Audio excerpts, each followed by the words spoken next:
Tracy with Medrx. I'm here with another great success story with my friend David. Hi, David. Hi, how are you? I'm doing great. Thank you for coming to our podcast. Can you begin your sharing of your success story by telling us what your diet and your health conditions were like before you came to a meat-based diet? Yeah, that's fine. So I'm currently 52. I had very bad knee issues most of my life. I spent my 15th birthday in hospital having a full reconstruction. I've had about 8 or 9 operations on my knees since then. And, you know, the cartilage is gone. I've got screws in one leg, etc. So exercise after about the age of 22, 23 wasn't really something I did. And, you know, being young, you know, I sort of ain't the standard diet. And I was overweight. When I was 36, I got divorced and I lost a little bit of weight then. And then I sort of put it all back on. I think the heaviest I got to was about 107 kilos. And so I can't remember what that is in pounds, but I hit 107 kilos. And then a friend did tell me, you know, she was doing a personal training course. And she said, look, you know, I need to do a program. She wrote a program for me and I dropped a lot of weight. So I just started walking. It was eat 5 times a day, exercise 5 times a week, a minimum of 5 kilometres. So I did that and I dropped weight very well. And I was actually even able to start running. So I'd walk the 5 kilometres, then I'd walk for a minute, run for a minute, and I built it up. And everything seemed pretty good. As soon as I stopped, the weight just came straight back on. And of course, you know, I wasn't addressing the diet side of it. And then in around that time, I thought I would do a half marathon for when I turned 50. I thought half a century, I'll do a half marathon. And everything, I was going to the gym at that stage, basically every day, doing weights, doing cardio.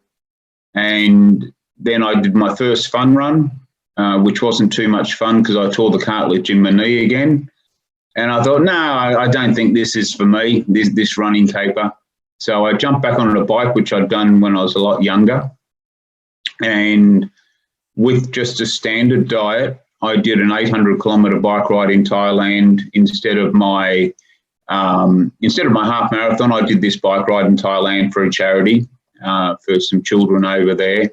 And I did that as standard diet and everything was good. You know, I did fairly well.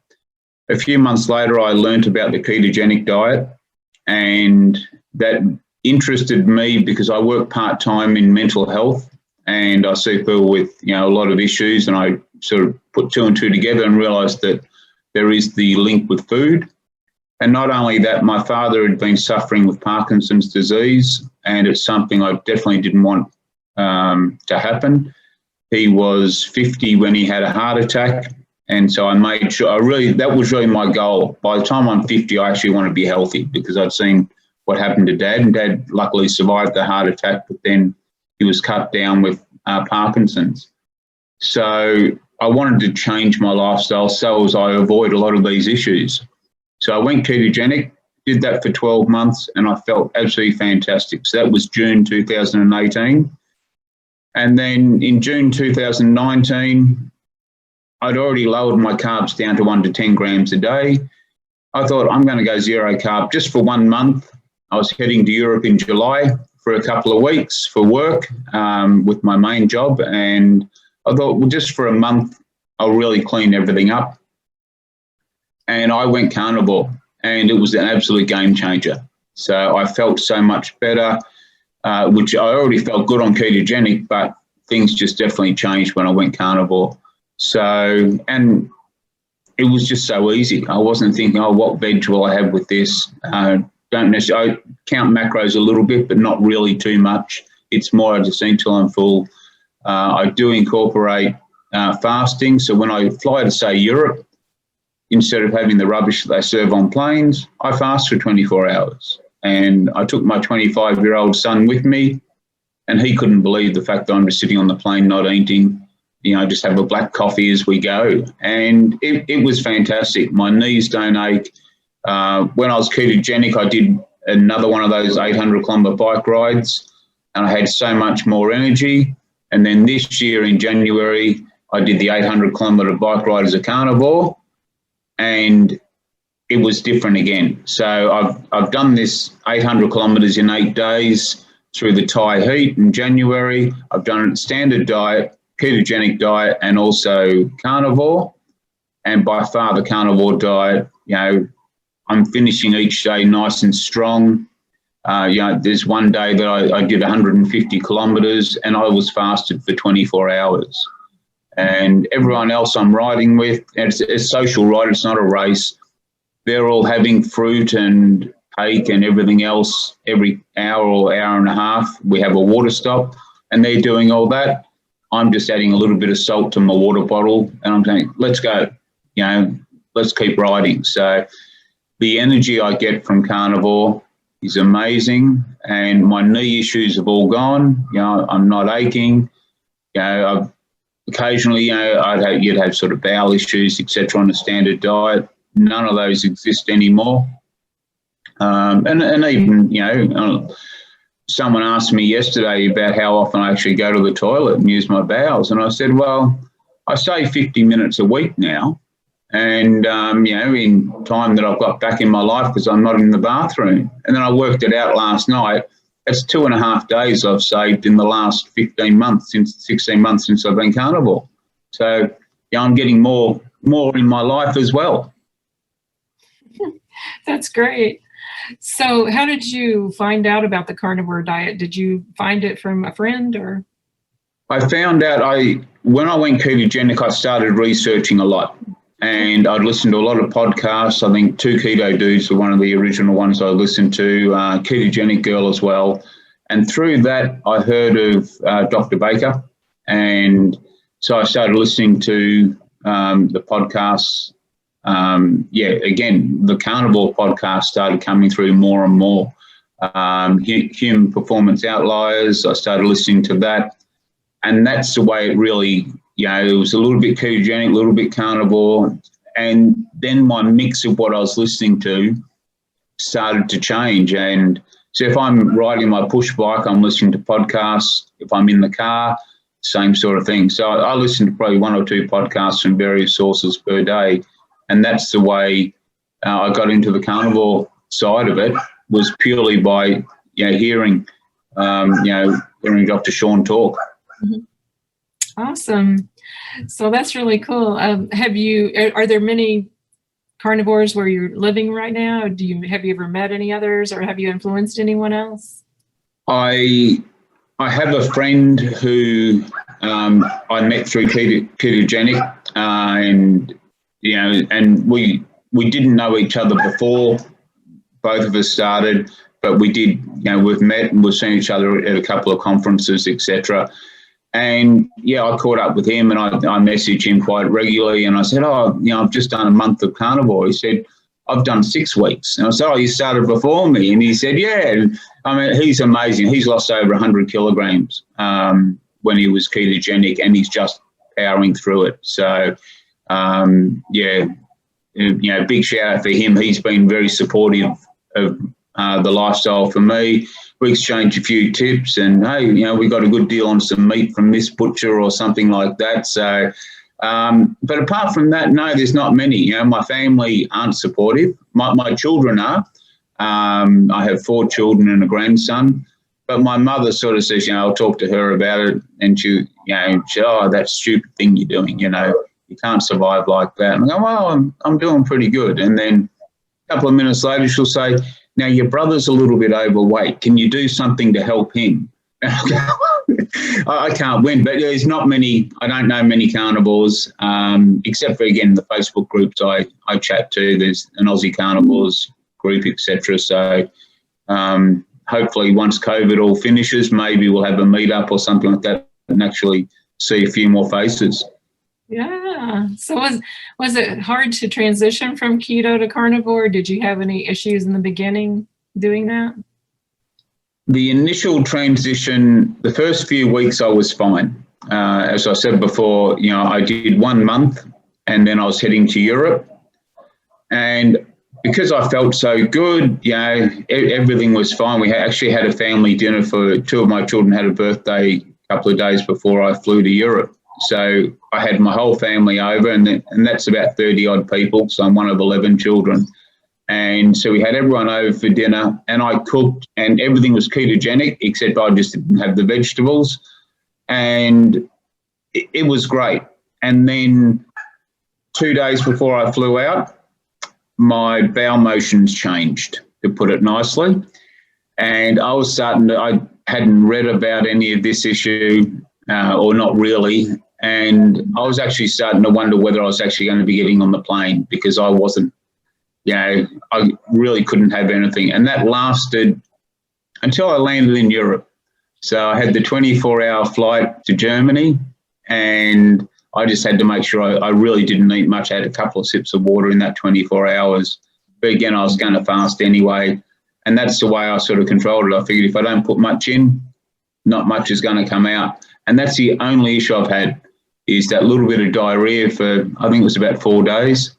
But then it all settled, and everything's been great. Mind is fantastic, very clear for both my work and also my nursing work. Always switched on. I do night shifts and everything like that, and there's just never an issue health-wise. Great. That is awesome. So your benefits were like you didn't have any knee problems anymore, and that had been kind of a long-going thing for you, that ongoing thing that was bothersome for your body. So your knees, and you said your mind was clear. Were there any other benefits? Well, especially the knee. My children would say, "Oh, Dad, are your knees sore?" And I go, "No, they're not." And they go, "Well, you're limping," and because it is just something I've lived with for so long, so I don't know when I'm limping. And they've sort of, it has been mentioned I don't limp as much anymore. And that could be, partly I've lost the weight as well. So I'm currently sitting about 79, 80 kilos. So I'm, 27 under what I was when I was at my heaviest. And, but my body just feels better, just the way my clothes fit. It's just everything. The head is a lot clearer. No aches and pains. I do work out. We've got our gyms are all closed currently. I haven't lost muscle mass, which is fantastic. I've changed the way I do train, and so I do 10 minutes resistance training with the X3 system now. So I actually won't be going back to the gym. When the gyms reopen, I won't be going back to the gym because I don't feel I need it now. I'm bulking up a little bit, but I don't want to bulk up too much. My joints don't ache. I get out of bed. I jump out of bed every day. And, there's never an issue. And people go, "You've just got so much energy," which, I'm nearly 53 and, I outperform a lot of younger people now. So I think it's great. That is great. That is great. So you're using an X3 bar. They've been talking a lot about that in Medrx, and you really think it's a great way. You're not going to go back to the gym, right? Yeah, that's right. Definitely not going back to the gym. I suspended my gym membership when all COVID kicked in, and and then they ended up closing. They've been closed for almost 6 months in Melbourne. So I suspended my membership initially.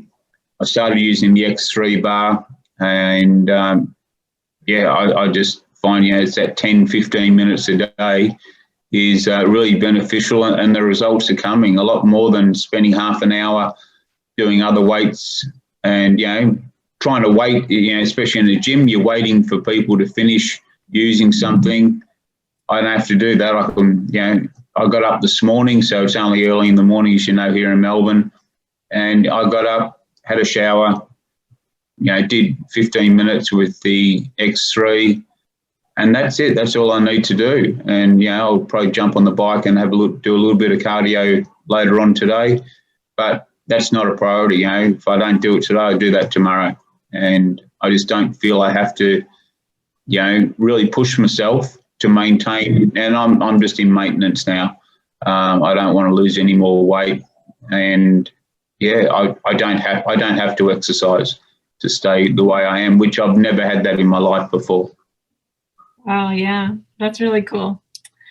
So have you ever checked out the Medrx site? Have you looked on there? I have, yeah. I look on the Medrx site, I see, it's got the recipes and things like that, which is great. Initially, when I went carnivore, I thought, well, what recipes do you need? You get a piece of steak, throw it in a pan. But there is a little bit more to it. I do like the variety, and I don't have cheat days. Even when I was ketogenic, I have not had a cheat day since I started any of this. I do, add some spices, etc. I do allow dairy in so I'm not just beef and salt. I do allow dairy, etc., and some spices. But so seeing the way, seeing some different recipes, I find it's fantastic. The coaching program, I've looked into that as well, and it's something I'm seriously considering to be able to, sort of basically help give back. People have helped me along the way, so if I can help someone, if there's just one person that can get an advantage in their life, and especially as I was saying, I work in mental health part-time, so seeing people suffer with that sort of thing, or the Parkinson's, like my father, there's something we can do to improve one person's life, then I think it's beneficial. So I love the Medrx site. Awesome. Yeah, that's really good to be able to give back. That's really a wonderful thing. I think it's so important. And a lot of people enjoy listening to these podcasts and coming and watching them on YouTube. So I really appreciate you sharing your story, David. And thank you. You're welcome. And I will be seeing you around the carnivore community. Most certainly will. Okay. Bye-bye. Okay. Have a great day. Bye. Bye-bye.